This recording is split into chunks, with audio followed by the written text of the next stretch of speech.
ಒಮ್ಮೆ ಶಂಕರಾಚಾರ್ಯರು ಅವರ ಶಿಷ್ಯರ ಜೊತೆಗೆ ಹಿಮಾಲಯದತ್ತ ಯಾತ್ರೆ ಮಾಡ್ತಿದ್ದರು.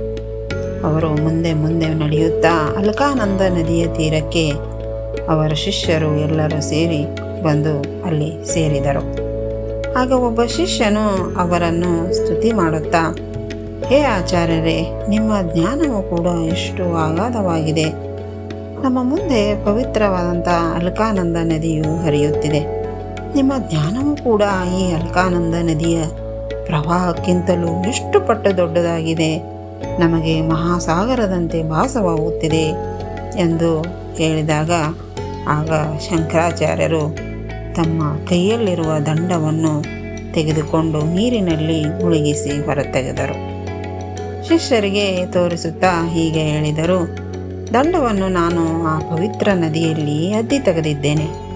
ಆದರೆ ಇದಕ್ಕೆ ಕೇವಲ ಒಂದೇ ಒಂದು ಹನಿ ನೀರು ಮಾತ್ರ ಅಂಟಿಕೊಂಡಿದೆ ಅಲ್ಲವೇ ಎಂದು ನಗುತ್ತಲೇ ಶಂಕರಾಚಾರ್ಯರು ಮುಂದುವರಿಸಿದರು. ಅರೆ ಹುಚ್ಚ, ನನ್ನ ಜ್ಞಾನದ ಪರಿಮಿತಿ ಏನು ಗೊತ್ತೇ?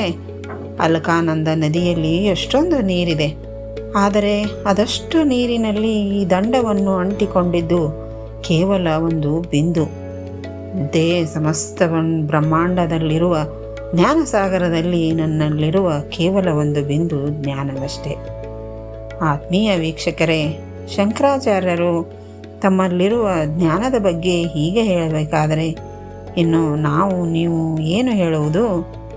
ಅಂದರೆ ಈ ಕಥೆಯ ತಾತ್ಪರ್ಯವು ಇಷ್ಟೇ.